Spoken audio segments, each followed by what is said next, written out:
right. Welcome to Not Suitable for Adults. It's the podcast where there's grown-ups who are doing the watching of the kids shows while the kids are watching the kids shows. Mm-hmm. And I'm Rich. I'm Natalie. And we're still trying to get back in the swing of things. I think we've been saying that for like a year now. And you know what? This The is the thing new is normal. that you guys get it when you get it. Yeah. So We'll hook you up with the good stuff when we got it. that's right. So we're gonna just kind of jump right in this week. We don't have Cora actually right now, which means we won't have any like parenting breaks. So we're gonna talk about a couple things this week. We're gonna talk about a movie that's very popular right now. But first, so we've talked before about Ryan's world. We all know Ryan. Yeah. And his world of toys and reviews and his family who have gotten in on the fun. Mm-hmm. And so Cora recently has been watching less Ryan, but a lot more of these, especially like kids who play video games and stuff, and they stream it and they play Roblox and Minecraft and stuff like that. And a few of those, I'm just going to mention them really quickly. These are not all the people we're going to talk about. We're going to talk about one channel in particular. But it's people like, and if you want to check these out, for the most part, these are like safe to watch. We've seen her, we've watched her watch them. If not, maybe a bit annoying. Oh, sure. So there's Ethan Gamer is one. He plays a lot of Roblox. Cookie Swirl C is one. She also plays a lot of Roblox, but different stuff. Like it's down to taste, right? So like Ethan Gamer is a young British boy and he plays a lot of stuff geared towards boys, I suppose. Right. Sure. Cookie Swirl does a lot more of the like pet adoption type stuff. Yeah.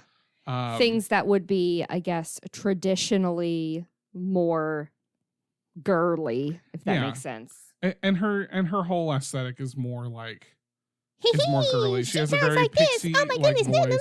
And I'm like, it's very like that. That's accurate. And then what was and Dollastic. She also kind of has a voice. Yeah, the channel is called Dollastic Plays, but her they call her Lastic. And it took us a long time to figure out what that was because Cora would be watching YouTube Kids and she'd go, "Daddy, help me find Lastic." And I'm like, "What? Who is Lastic?" And if you search for Lastic, it doesn't necessarily find her. Right. We finally figured it out. Dollastic and Ryan, and they're I think now married couple. Yeah. But when it started, they were like boyfriend and girlfriend, both playing, like streaming themselves playing video games separately and together. And now they're together. Also very, what sounds like juvenile voices. Yeah. That can really grate the nerves. Yeah, for sure. So it's not fun. This is one of those, the ones we mentioned so far are safe. Yes. For kids to watch. Yeah. But they are also annoying for grown-ups to watch. I don't think now Ethan's voice isn't as that's true. kiddie because he uses his real voice and he's like 11. And he's like 11 and he's British. So he's like he sounds better than he doesn't sound like he's putting on a voice. Right. Yeah. That's not who we're talking about today though. Today we are going to talk about Hobby Family, which is actually kind of cool. I was doing some looking up on them to see. Yeah, Rich did the research this week because Mama's been working a lot and Mama tired. And you know what that means? That means I did it just a few minutes ago and I didn't do a lot of it. So just get ready. Most of what I'm going to be referencing is from an article, an interview that they did with Wired.com a few years back. So like kids doing stuff on YouTube, especially like doing toy reviews has been around for a while. Like we talked about with Ryan. That's been a thing that has existed for a while, but, this is actually kind of interesting. The way that this all started is actually really close to sort of our entertainment philosophy for our family, which I just thought was interesting and is kind of coincidental. So Hobby Family was actually started in 2012, which I believe makes them, they predated Ryan. Oh, so I don't remember. They go way back.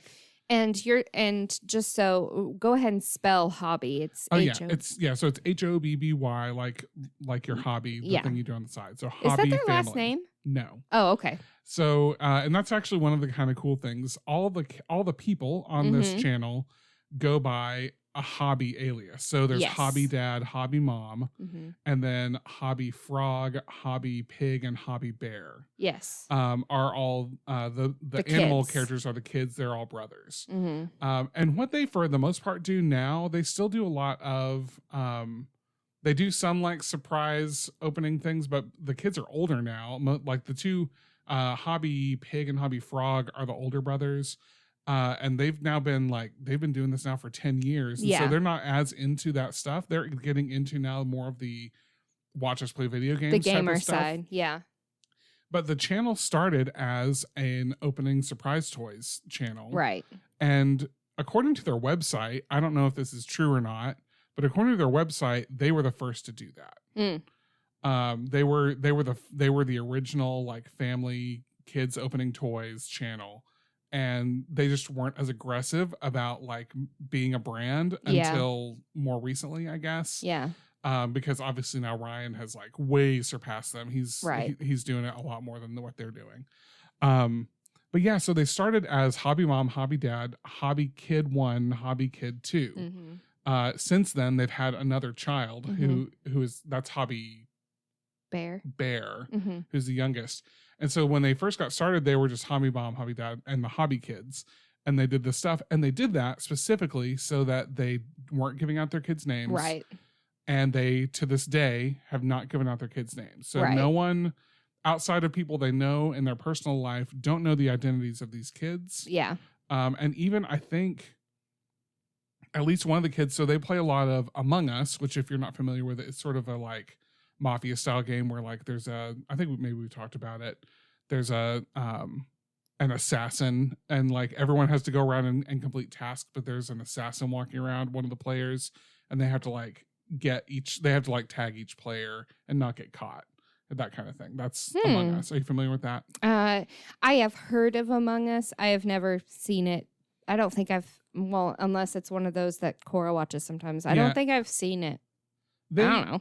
I don't think you don't see as many people playing it on YouTube, I think, because it's like a 4+ player game. Oh. So there's less of it streaming. It got really popular like a year ago. It got very popular in lockdown. Like I said, I know the name of it, but I don't think I've ever played it or seen it played or even knew what it was. It's kind of a cool looking game. We've never played it. I hardly know what Minecrafting and Robos are. So yeah, well, we'll talk about that another time. Although we've talked about Roblox before, I think you know what Roblox is. Yeah, I'm mostly just being old. Yeah. So anyway, so that's been their thing lately. They've been playing a lot of Among Us as a family. And what I was going to say is, I think in that they use like OBS to show their faces while they're playing, but I think Hobby Bear, they don't even show his face. One of them, I did notice that. Yeah. I did notice that on one of the things that she was showing that they didn't show like a live stream of like a recording camera. That they just don't have a good setup for all 5 of them to be doing that, but also he's on other stuff. Yeah, that's true. So anyway, so that's what they do. That's what they've been doing now for 10 years. It's like the dryer, the washing machine is going right now, and an airplane is flying overhead. Yeah, so a lot of noise is happening. A lot of noise. So we thought we picked a nice quiet time to do this. Yeah, we were wrong. Yeah. Anyway, what I was going to say about them is they have been very focused from the beginning on privacy for their kids, which I think is great. Yeah. But they started their channel out of this concern that they were looking at YouTube, especially, and they were like, the mom in the Wired article said, we think that you should be able to hand your kid an iPad and just walk away. Yeah. Like, but you can't especially in 10 years ago. Right. I'm not even sure YouTube Kids was a thing at that point. Like, right. YouTube wasn't doing a good job at looking out for content that was being aimed at minors. but they wanted to create a channel that had content that it was safe to. If you just put on this channel, then you're good. And your kid can watch whatever comes out on that channel. Yeah. Some other stuff that they talked about in this article that I really liked is as they sort of evolved, each of the brothers has their own individual channel. So they have like a network of channels now. And they were talking about how like each kid now has like the silver play button from YouTube when you get 100,000 subscribers. And there, at the time the article was written, which I think was a couple years ago, Hobby Bear hadn't gotten his yet, and he was like, but he said he was really close. He had like over 99,000 subscribers. Yeah. And the mom was like, pretty much every day now, if we get a package, he's like, is it my play button? Is it my play button? And he was like 6 when that was happening. But another thing that I really liked is they also said when YouTube started getting better about paying attention to what was aimed at minors and what wasn't, one thing they started doing was like auto shutting off comments because you can still get predatory stuff in the comments and stuff like that, which is not a bad thing overall. But they were like, no, that's like not our brand. We want people to be able to interact with us, and the best place for them to do that is in the comments. Yeah. And so what they do, again, at the time the article was written, what they do is they have family and friends that work for them in their like they're a whole business now. They make like $12 million a year or something. They like vet the comments. They literally, some people go through every single video and scrub the comments. Yeah, nice. So that like the appropriate stuff can stay in and the family can go through and like communicate with their viewers. Yeah. But the bad stuff gets taken out, and then after a certain amount of time, then the comments get turned off. Yeah. Which I just think is what I like about it is that it's from the ground up. It's a family going, we want like safe, good comment, or we want safe, good content for other kids. Right. And we're going to build that. And for a decade, they've been doing it like consistently. Yeah. Which I just think is really impressive. Yeah. They're fairly fun to listen to. This is one where they don't do. Well, I also don't. I think it's not as interesting to me to watch these types of things. I find, unless it's somebody that I really enjoy watching, I'm not really interested in watching somebody play a game and commenting on it.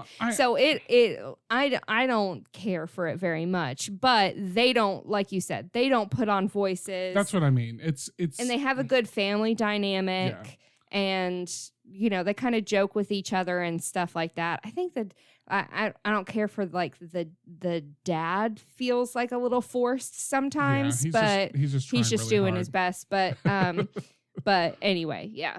So anyway, I won't go on too long about Hobby Family. They're another one that are like safe to put on, and your kid can just watch it all day. And like I said, it sort of lines up. We've talked about this before. I don't think overall that we would say that the only thing ever to like let your kid take in is digital content. Like obviously other things have to happen. Yeah. But at the same time, I think we agree with that.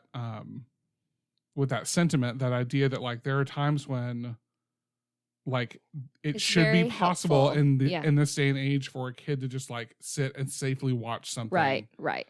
And we have have to be watched over their shoulder. Means. Right. We have the means and the way to do that now. Right. And so yeah. So that's Hobby Family. HobbyFamilyTV, I think, is officially the name of their YouTube channel. You know, the other one that she likes is it the Ninja Family?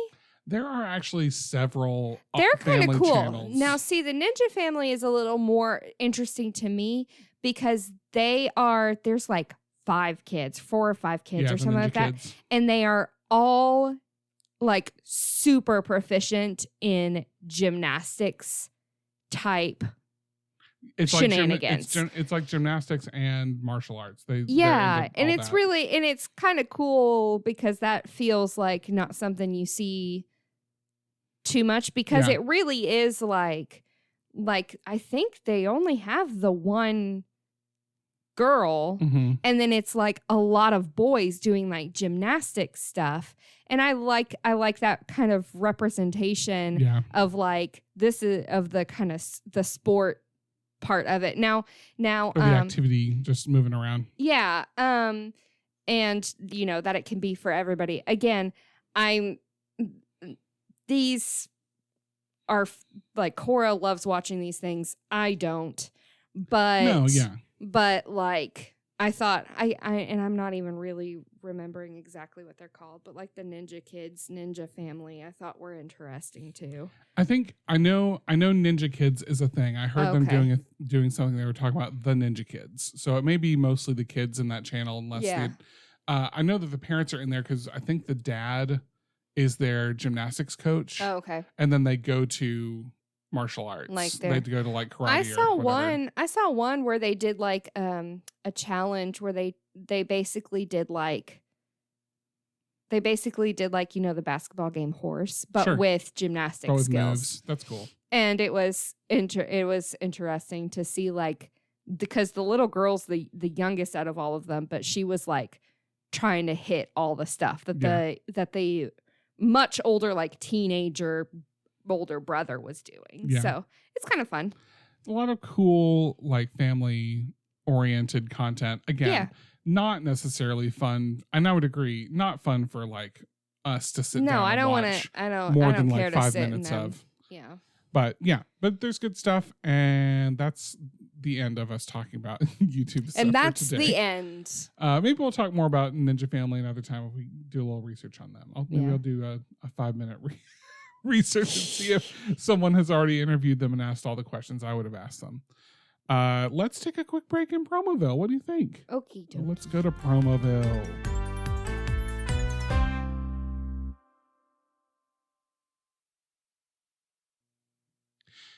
And we're back from Promoville.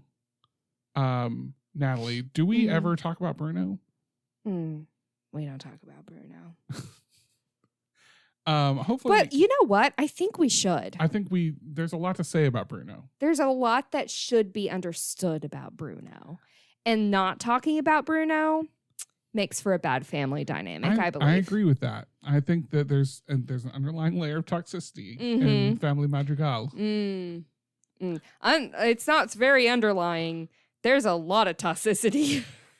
So we watched Encanto, guys. Yeah. And actually, I've only seen it the one time, but you've seen it now a few times. 3 times. Yeah. We watched it. You and I watched it, and I watched it by myself. Right. And then I watched it with Cora the other day. Yeah. And Cora's seen it several times. Well, that first time that you and I watched it, Cora watched it with us. Yes, right. That's when we were quarantining and stuff. But I don't know if she would remember it too much because poor thing had a fever. But they've been watching the music videos at school a lot. Yeah, because she knows the music pretty well. Encanto. If you haven't seen it yet, we're gonna do spoilers. Yeah. As always. Go watch it and come back. Or just get spoiled and then go watch it, but that's not as fun. Yeah. Great music. It's really good music, guys. It's really good music.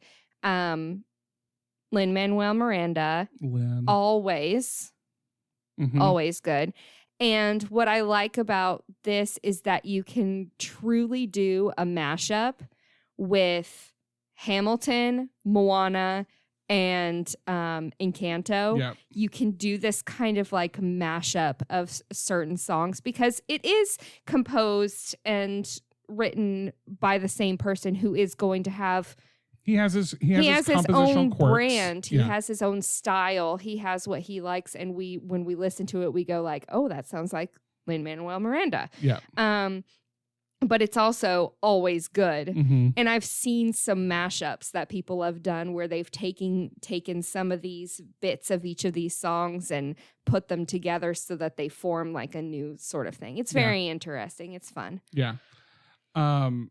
So this is on Disney, if you're not familiar.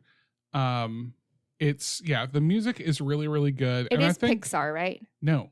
Oh, it's not? No, just Disney Animation. I thought it was Pixar for some reason. Okay. And so, yeah, it's it's good, and I think like jumping to like the recommendation, we recommend it. It's fun. It's a fun movie to watch. There's some issues with the story. Yeah, I think that's the first thing. When we were watching this movie, I was like, wait, what? Mm-hmm. Like, I don't understand the point of this. I don't understand exactly why it ended that way. Right. I don't understand what was resolved. Right.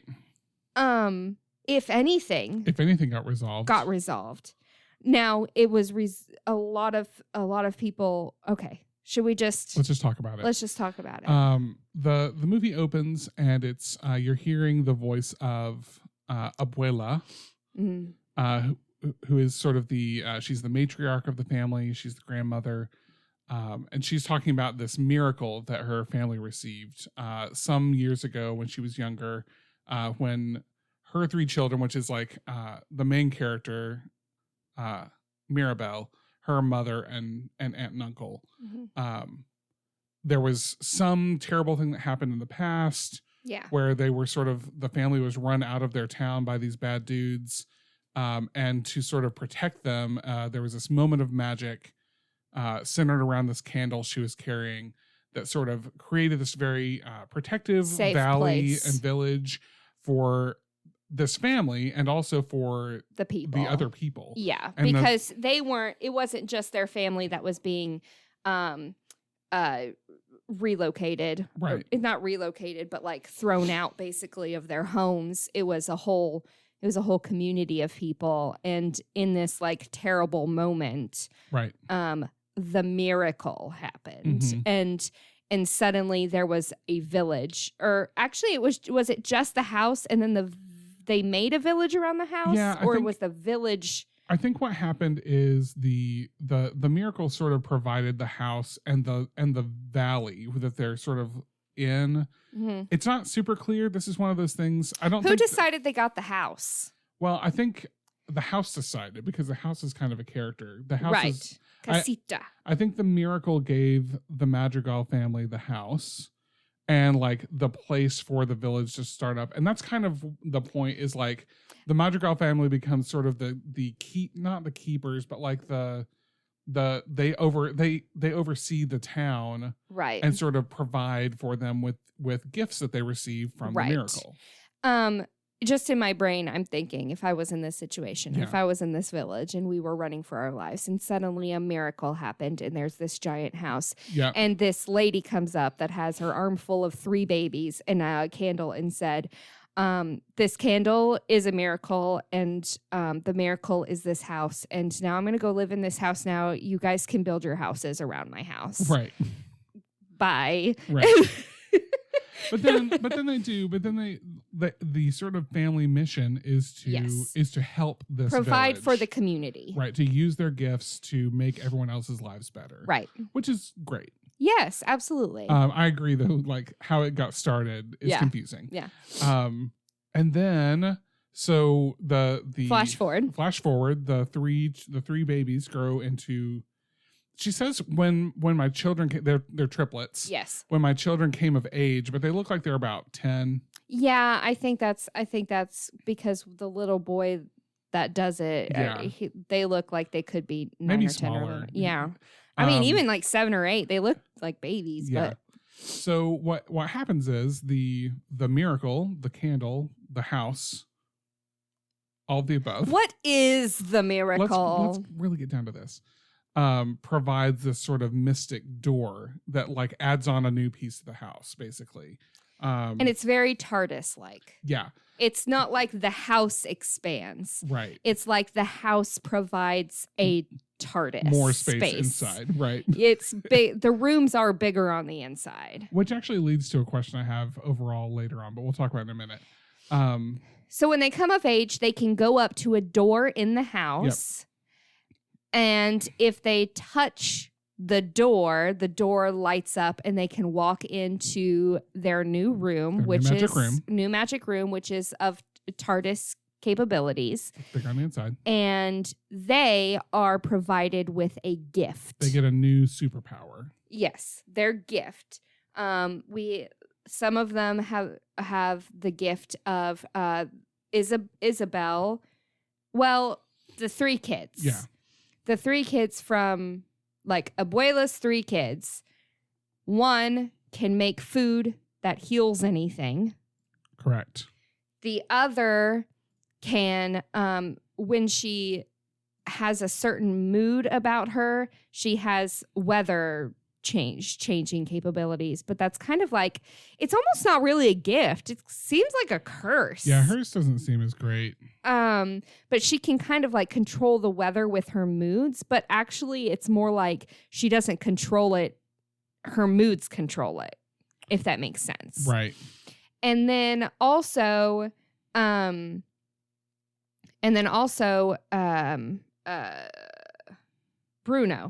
Mm-hmm. Bruno has basically kind of like this gift of prophecy in a way, a gift of sight into the future.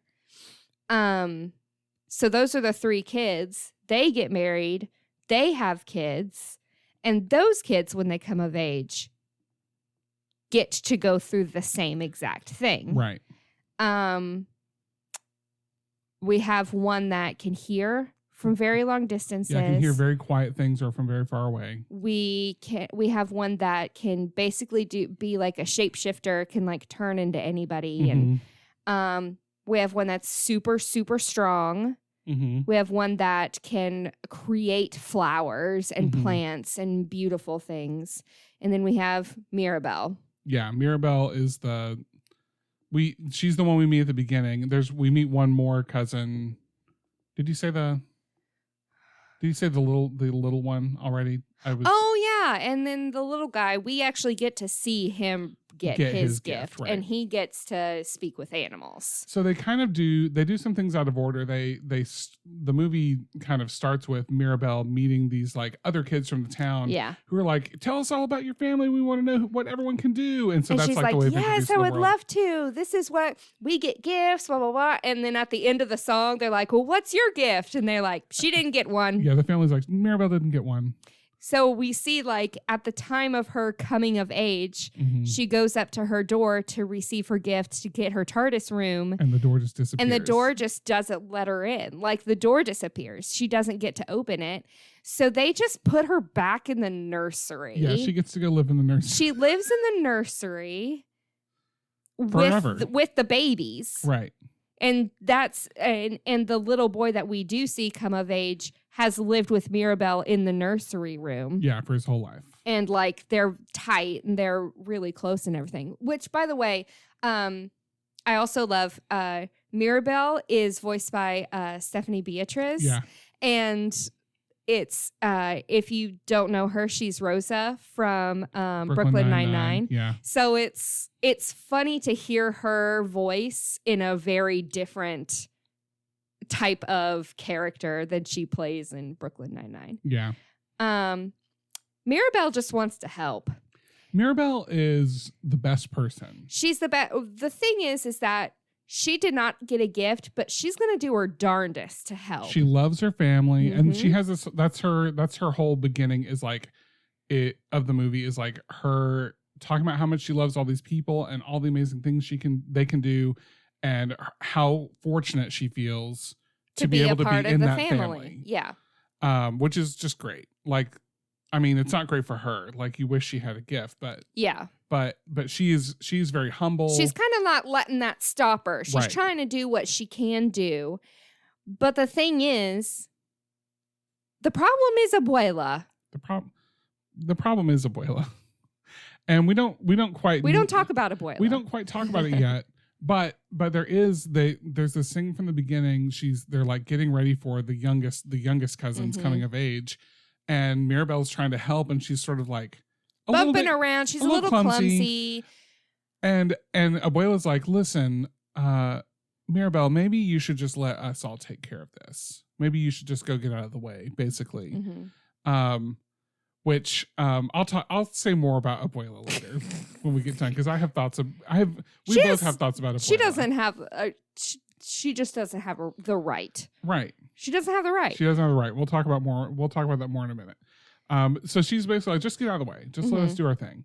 And there's a lot of pressure, right, on the youngest cousin, because the last time there was a coming of age, and we see sort of a parallel flashback to real time as he's going through his like rite of ascension, what happened with her. So we see this happen sort of side by side. It's very tense. We don't know if he's going to receive his gift. We don't know if Mirabelle has broken the house, basically. Right. Everybody thinks that something happened, that Mirabelle, for some reason, broke the miracle. Right. And they're worried that if that's true, it will not continue to provide gifts. Right. But little dude gets his gift. He gets a gift. He gets a really cool rainforest room that has a bunch of animals. Yeah. And so there's this moment, and this is the moment when so this most recent time Cora and I were watching it together, and we were getting to this point, and she knew what was coming. She knew that he was going to get his thing. And then there's a very sad song from Mirabelle about how she wishes that she could feel like she does this whole thing about like, if I were as strong as Louisa, I would use my strength to help the family. Yeah. If I could make flowers grow for the family, I would use my gift to help the family. So it's this very sad song about, if you would just let me help you, I want to be a part of this amazing family. Yeah. And then they take the picture without her. Without her. Yeah. They all go like, okay, family, gather together to get a picture. And literally they go, smile, and then click. And she's standing over to the side, and nobody says anything about it. And even her parents are standing there. And I'm like, what? And what I think is crazy too is like, it's not even just, because when I first saw it, I was like, maybe the thing, it would still be messed up. But maybe the thing is like, they're only going to take a picture of the people with the gifts. But like the still parents, rude. But the dads who are married in are in there, and they don't have gifts. Right. And so, no, it's just that they blatantly left her out of this picture. And then that's what leads to the sad song. They just don't notice her. Right. She's unnoticeable because she doesn't have a gift. Yeah. So this happens, and she leaves. She sings her sad song, and then. Did you say something about Cora though in that instant? Oh, it was just that it was that moment that Cora went, "Daddy, I think this is kind of a sad movie." Yeah. And I was like, "It is." I was like, "I think you're right. Why do you think it's a sad movie?" She's like, "Her family doesn't appreciate her." She's like, her family doesn't know that she loves them. And they don't act like they love her. And I was like, you're right. You're right. Yeah, that is sad. So she goes down. It's not that they don't love her. It's just that she's, I mean, I think they love her. I think they just think she's not right. Right. Yeah. And then we come to find out that that's why Bruno's not around. Yeah. So she goes out, and she actually has this sort of like, it's not clear if it's meant to be a vision or if it fixes before. Or a dream But she sees the house like cracking. So the house, we haven't really talked about it, but the house is like alive. The house is like, can do all this crazy stuff. And Mirabelle and the house are like tight. They're very tight. So she looks around, she's like, Casita, what's wrong?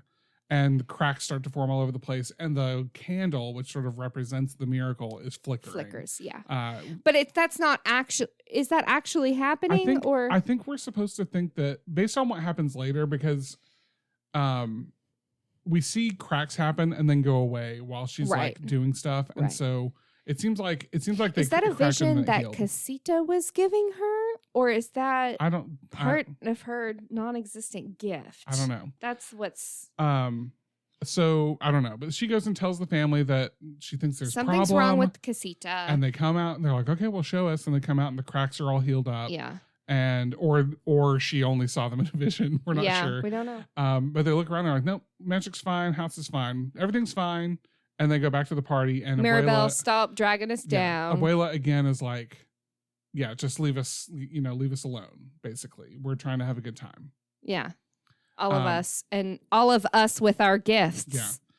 Abuela. Abuela. We'll get to that in a minute. So we get to, we'll kind of fast forward a little bit. She decides that she's going to go, She's going to try and figure out what's happening to the miracle. She doesn't know where to start, but she decides she's going to start with her cousin who can hear everything. Like maybe she knows something. She hears the secrets right when people are trying to be quiet about something. Right. Yeah. And so she goes to her, and she forwards her on to Mirabel's sister, Louisa, who is the very, very strong one. Yes.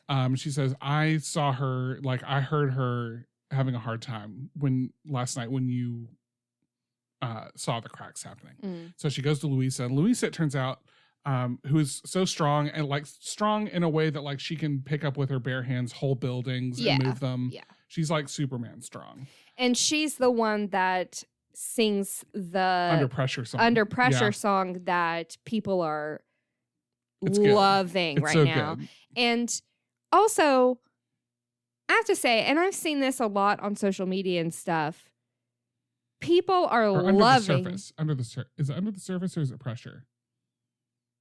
I can't remember. Go ahead. I don't know the name of the song, but it's about pressure. Yeah. But what I'm seeing on social media is people are absolutely loving the fact that we have a muscular female character that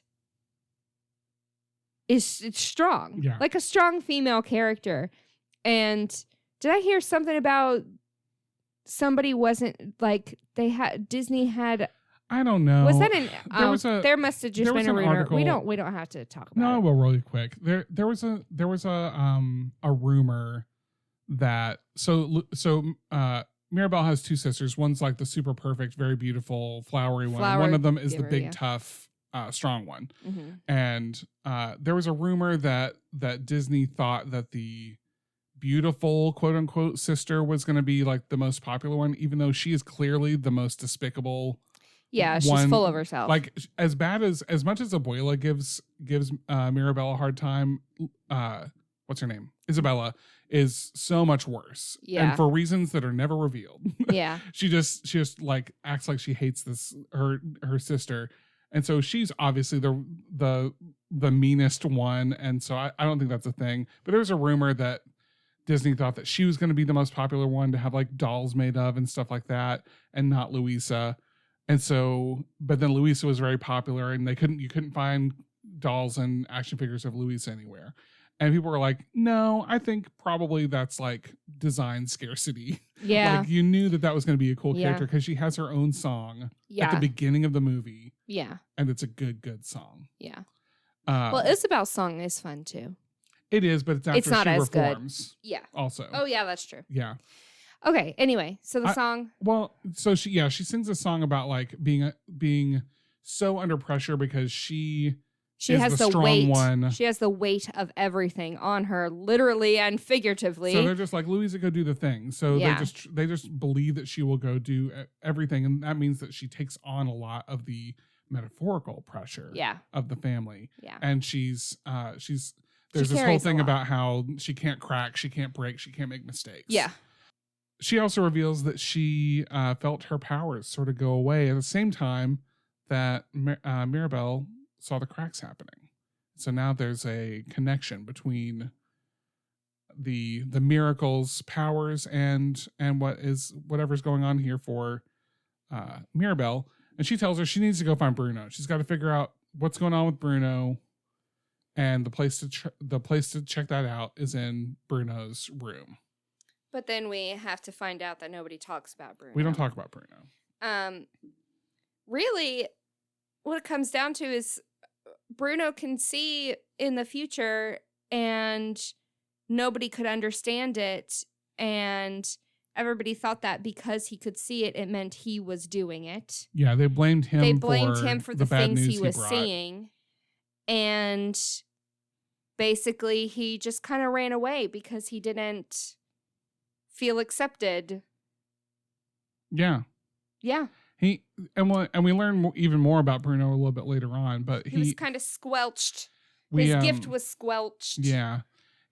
So she goes up into they call it Bruno's tower. Like his door's like not in the main hallway where all the doors are. It's kind of up and around a corner, which is also weird. I'm gonna talk about the house. Here's what I think is weird about the house.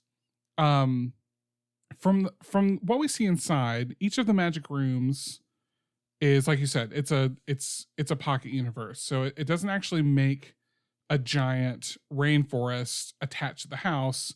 It just like leads through a magical portal into this rainforest room that is TARDIS like you said. The house is gigantic though from the outside, and there is a tower. There's a tower like that proceeds up from where Bruno's room, like from where Bruno's door is, even though it's like miles and miles high when you go inside. But there is a tower there. Yeah. I think it's weird. Like the house could just be so much smaller because the only room inside that they use, here's the only real rooms: the kitchen, the dining room, the like courtyard, and the nursery. Those are the only real rooms. Mm-hmm. And then all the others are doors that lead into TARDIS rooms. Mm-hmm. So it's weird that the house is as big as it is what I'm saying. Don't you think? If they're not all in their rooms, there's got to be space. But yeah, I get what you're saying. But what I mean is... Maybe you didn't see the library. I mean, we didn't see the bathrooms. No, here's what I mean. What is in the space of the house above the door to Bruno's room? Like there is a physical tower there, but when he goes through the door, he's not in that tower. He's in the magic room. Well, the outside of the TARDIS has dimensions. Maybe the rooms are all, maybe, you know what I'm saying? So that takes up space. It's just that I think it's like you shrink when you, like the scale changes when you go into it. Do you think you shrink when you enter the TARDIS? No, not exactly. Okay, so the TARDIS is a police call box. Right. A police call box can be measured. Yeah. A tower and a bedroom on the outside is a box or a circular or something. It can be measured. Yeah. It's just that when you walk into it, it's bigger than it should be on the outside. I just think that it's weird. Yeah. because then extra space isn't added on when more doors are added. The house doesn't get bigger when more magic doors are added on the inside. There's just another magic door. Yeah. In the hallway. I just think it's weird. And also I think it's weird that the casita put Bruno's room not in the big courtyard area where everyone else's rooms are. Yeah. I think it's weird too. Anyway. She goes to find Bruno. She goes into Bruno's room. It's a big, tall, rocky spiral staircase type deal. Lots of sand. Lots of sand. The idea is like it's thematically like you're inside a giant.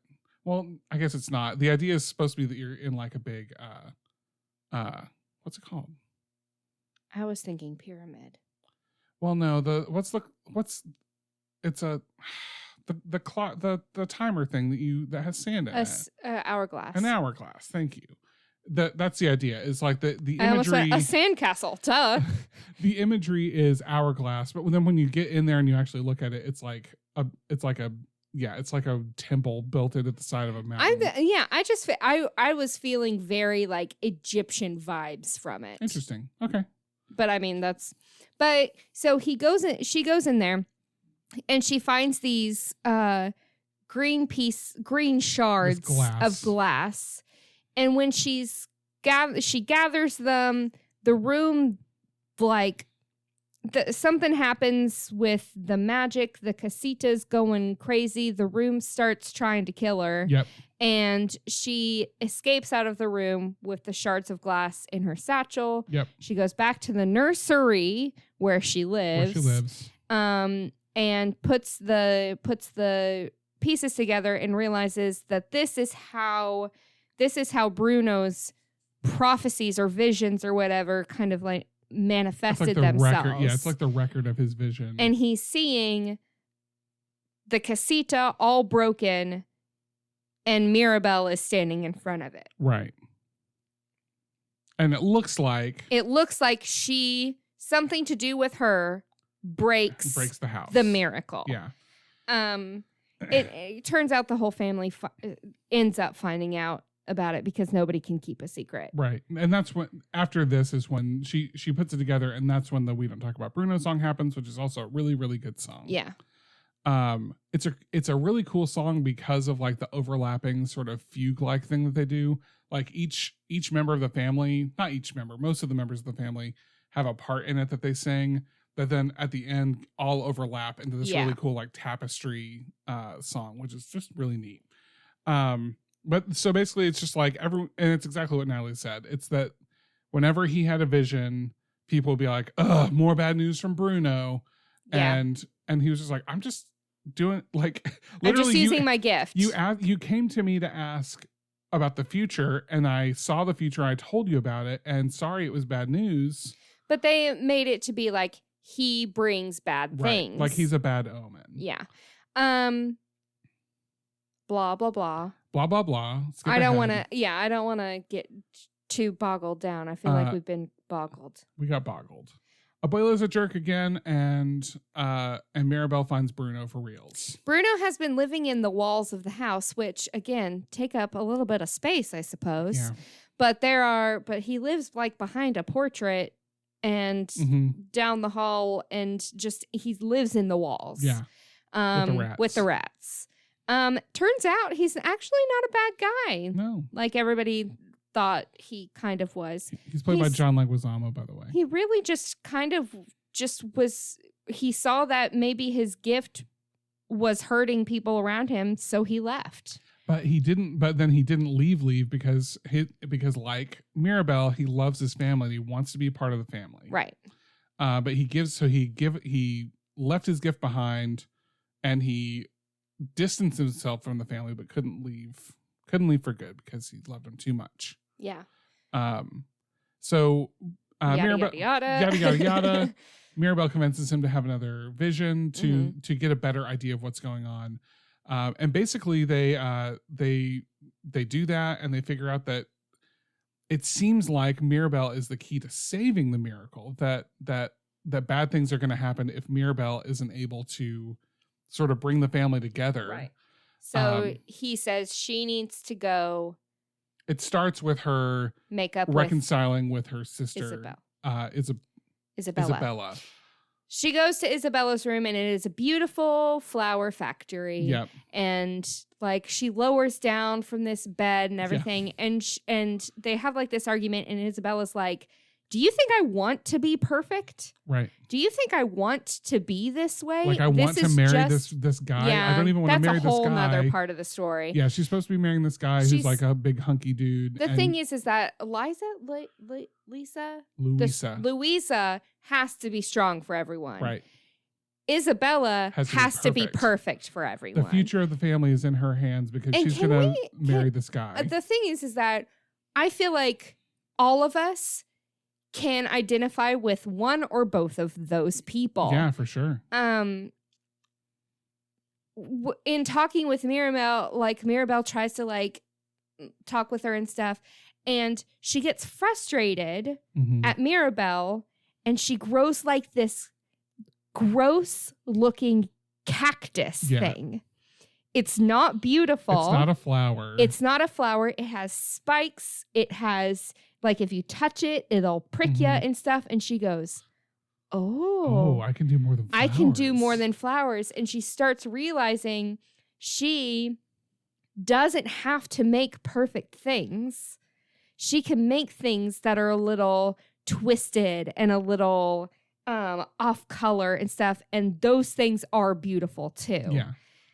And then she sings her song about look what I can do. I don't have to make roses all the time because that's what is portrayed as the perfect flower. Right. And what I make doesn't have to be perfect. It can be weird and quirky. It can be weird and it's still beautiful. Right. And really like the cinematography of that really particular song, because there's colors. Can I tell you what it reminds me of? It reminds me of I Just Can't Wait to Be King from The Lion King. Oh, okay. Because you know how like that whole like them like jumping on all the animals and stuff. It reminds me a lot of that. Like I got those vibes. Yeah. And suddenly Abuela's there. And Abuela And I can never Luisa runs up and says, "I'm losing my strength a little bit." Mm-hmm. And no, that's after that's right before she meets Bruno. Oh, okay. Yeah. Well, we know something's happening with Louisa's strength. Right. But Louisa's there at this point, and she's kind of crying and saying, like, something's happening to her. Mm-hmm. And then Isabella is making things that aren't perfect, beautiful roses.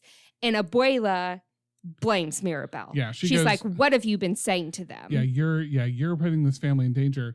And it's at this point that Mirabel basically says she's seen both of her sisters who are like just doing everything they can and are never feel like they are quite good enough. Yeah. That's exactly how Mirabel feels. Yeah. Like she's always trying so hard and she's never good enough. Yeah. And she says to Abuela, the miracle is dying because of you.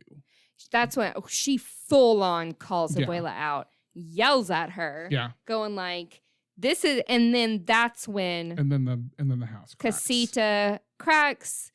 The whole valley cracks. The candle ends up going out. All of that.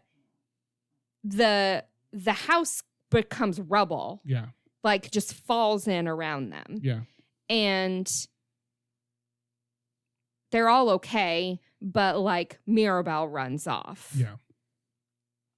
I don't know what this is another part of this movie that I felt like wasn't thought through very well. Yeah. Because they search for Mirabel for a little bit, and Abuela's the one that finds her sitting by the river that was the place where she received the miracle in the first place, and she's remembering these things. Right. And suddenly Abuela's like nice. She gets it. Yeah. But it wasn't like this grand moment of like realization. I felt like it was like,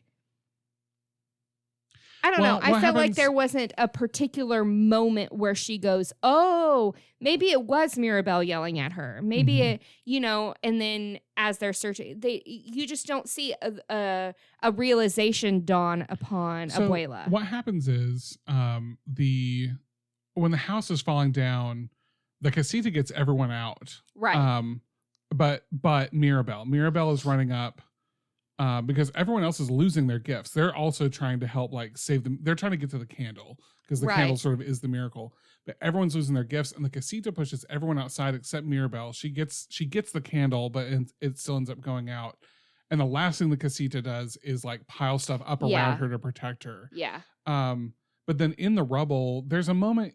You're right. They don't do a good job of seeing when the key turns. That's my thing. What made Abuela kind of like snap out of it? So I think it's this. I think it's the moment that the house is destroyed. They sort of take her over, and you see her again. It's not great, but you see her like having this introspective moment sort of over by herself. Yes. And it's at that point that Mirabel runs away. Yeah. And then people start looking around for her, and then Abuela's gone. And then we see that Abuela finds her. That all happens very quickly. Yeah, that's what I mean. I feel like it happened too quickly for the amount of trauma. Yeah. Or the amount what is it that the amount of toxicity that she brought to the family shouldn't have taken a minute to resolve, if that makes sense. I think it's this. So the next thing that happens is that Abuela comes up and she says something about like that she's been putting too much pressure on people, that she's been expecting more from people than they should, but that she just feels like the miracle is so important to protect. Yeah. And so we see there's a flashback then to, so at the beginning in the explanation of sort of what happened, it turns out it's all very sort of sugar coated. Yeah. Like we saw Abuelo, Pedro, we saw him like say, you go on and like turn around. It wasn't spoken, but you see him send Abuela and the children away, and he's going to go back and confront these guys. You don't see what happens. Yeah. And it's very sugar coated. It's all just like, and then this happened and then this happened. Like you tell a story to a kid. Abuela tells the story again to Mirabel at this point, and it's much more real. So she sees a young Abuela falling in love with young Pedro, and you see them become a family, and you see the moment that they realize they have to leave their village and run away. And then you see this like very, very, it's one of the moments that, as I'm watching it, like gets me a little choked up, is you see this moment of when he pushes her away, he has to push her away because she doesn't want to leave him. Right. And she's got the three babies. She knows she's got the babies she has to protect. Yeah. And so she stays and watches. She's collapsed like on the ground as he turns around and confronts these guys, and they kill him. Yeah. And there's this moment. But you don't see anything graphic or anything. But the moment that happens, you see like young Abuela, she lets out this scream. Yeah. And it's while she's screaming that the candle lights up. Thing. Yeah. And it goes, so it flashes back to Mirabel, and she goes, Abuela, your love is what made the miracle happen. It's not, the miracle didn't like randomly come from the universe. Your love and your desire to protect your children and your family caused the miracle to happen. Right. A place of safety was provided for you. But it came from a love of your family. It didn't come from it's not something to protect as long as you're so the like in the end the point is like the miracle, it came from that family tie. It came from supporting and wanting to protect your family and your loved ones. And it's not something that is gonna flit away as long as that love is still right around. It's not it's not you can't be perfect. It's not about being perfect, which is why initially Mirabel was healing like the magic by making up with her sisters, right? Because it was bringing back that family love. This is as good a time as any to talk about Abuela. So I quickly, because I think we've been going for a while. I'll make there's some stuff I'm gonna edit anyway, so it's gonna be okay. Abuela doesn't have power. Her power, her thing was that she received the miracle, but she doesn't have a power. She doesn't, other than overseeing everything. What's frustrating about up until this point is that Abuela has been so hard on Mirabel, but she doesn't have a thing. Right. Like they very much are in the same boat. Like all Abuela does is exactly that. It's like go around and make sure people are doing the things that she thinks they should do. Right. Which I sent a text message. The time I watched it by myself, I sent a text message to Natalie. I was like, I was just watching. Abuela doesn't even have a power. She's like, why don't you get out of the way while the rest of us get this set up? I'm like, you get out of the way while they're setting it up, Abuela. Go stare at your candle. Because that's the whole thing. So it's weird. It's weird that's not a connection. Like, I wonder if Abuela has a TARDIS room. She does. Okay, do we see it? Yeah. Oh, okay. I mean, we don't see the inside, but she has a glowy door. Okay. Yeah. Glowy door. So. Yeah. So anyway, that's the thing. Bruno shows up and he's like, "It's not her fault. She didn't do this." And Abuela's like, "I know, I get it. They've already made up." And they go back. And then she accepts Bruno and is like, "Hey, I'm sorry. I put this pressure on you because the thing that was with him was that he was seeing bad things and she didn't want bad things." Right.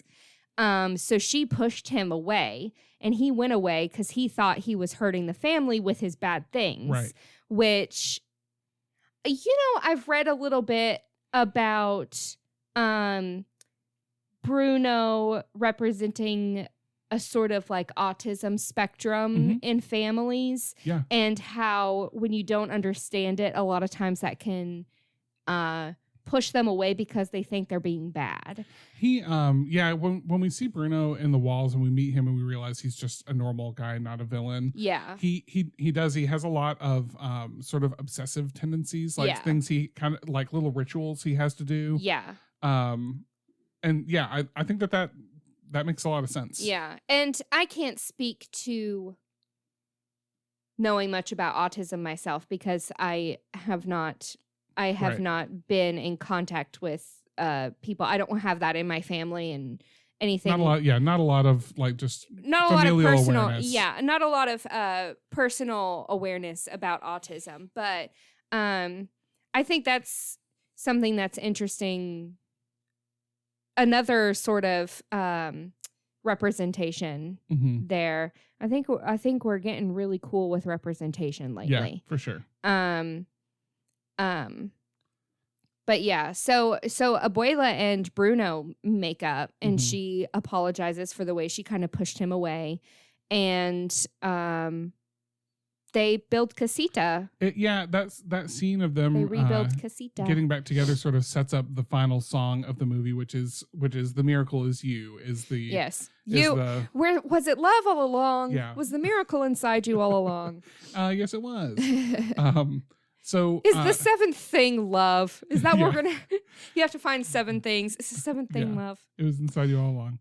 So they come back and basically they had this moment as a family, no powers still. That they're like, we're gonna have to rebuild. We're just gonna have to do it, and we're gonna have to do it ourselves. And we're gonna do it together. And then the town comes up. Comes up, and they're like, you are not in this alone. You've been helping us. Let us get back to you. Right. So the town and the family rebuild casita. Rebuild the house. And I guess the sentience of casita was never gone. No, this is where I think or was it not alive until she opened the door? Yeah. Oh, interesting. Here's what I think happens, because at the very end, and this is another one of the moments that makes me cry. Yes, and Cora thought it was hilarious. At the end, they build the house. Cora didn't think this part of the movie was hilarious. Cora thought it was very funny that her daddy was crying at a movie. Yeah. So the last thing they do is they have this doorknob with an M on it, which is what her doorknob had on it. It was what she was supposed to have had. And they say the last thing the house needs is the doorknob for the front door. And they give it to her, and she gets to go put the doorknob on the door. And when she does, and it glows. It glows and opens up. And unlike the other glowy doors that had each person with their individual gift on it, this one has the whole family with Mirabelle at the middle. So the center of the glue that holds them together. So I think, and this is where it's like nothing is stated. You don't know what the answer is. Right. But this is Mirabelle's door. Right. Yes. The door to Casita is her door. The door to her her home, her family. And when I said earlier, like some things aren't resolved, it kind of feels that way because suddenly the movie's over. Yeah, that's it. At that point, they don't do like a voiceover, and that's what I learned about family or anything. There's a quick montage of everyone showing that they have their powers back. Yeah. And then there's a family picture that Mirabelle's with Mirabelle. And that's the end. And that's the end. That's the end of the movie. Yeah. We don't really get you kind of actually have to come up with your own lesson, if that makes sense. And it's not and then I realized that I am the gift or something like that. Nobody says that. You come up with your own interpretation of what this movie was supposed to be teaching you. which I kind of like. It's nice to not be spoon-fed, but it's also, you do wish that there was 1 degree more. A little more resolve. Right. Just barely a little more resolve. Just a little bit. For me, I'm more interested because I, like I said before, I kind of get it. Like ultimately the thing is, you are more than whatever your particular like specialty is. Right. That's kind that, I mean, at least to your point, that's what I think the answer is. Yeah. That's the thing is, and to me, what I come out of it is, even if you don't have a gift to show, you still have a gift. Right. And that can be encouraging people. Like all Mirabelle did, through the whole movie was encourage the people around her to, and that's all she did was try to help the people around her by encouragement, because that's all she had. She couldn't lift up houses. She couldn't make flowers to make people happy. You know, she couldn't make food that healed people. All she could do is encourage them. And to me, that's like a very, very subtle gift that you don't see. I think, so what I was going to say is the lesson may not be straightforward. Right. For me, the thing I'm missing is the lore. I need more lore. Because I do believe that the door to New Casita is Mirabel's door. But does she get a room? We don't know. We don't know if she gets a room, but I think that her like gift, quote unquote, is I think she's the new keeper of the miracle. But we don't know that. But but like in my head, this is morbid, but in my head, like a few days later, Abuela passed away. Oh, geez. And now Mirabel, like, and now Abuela's. But now she doesn't have a door. Like, room. Does she get to sleep anywhere she wants in the house because basically the house is hers?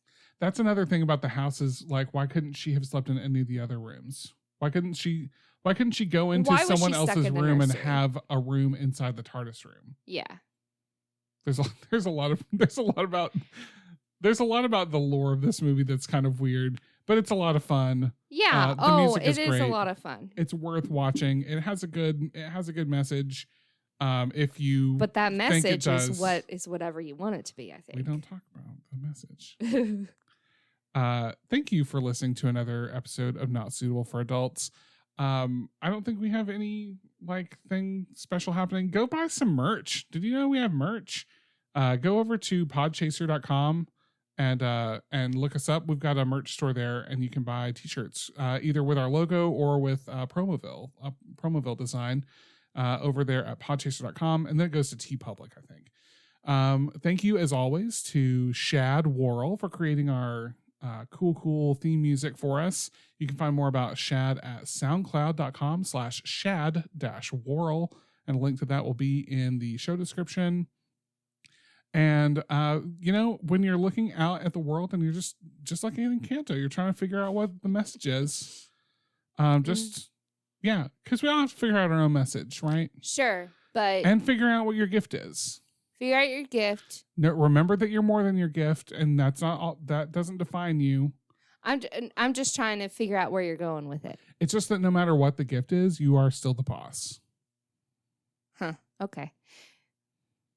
So watch whatever you. I had to get there. Yeah. Okay. So here we go. Take two. You're no matter what your gift is, you're still the boss. So watch whatever you want. Okay. Bye. Bye.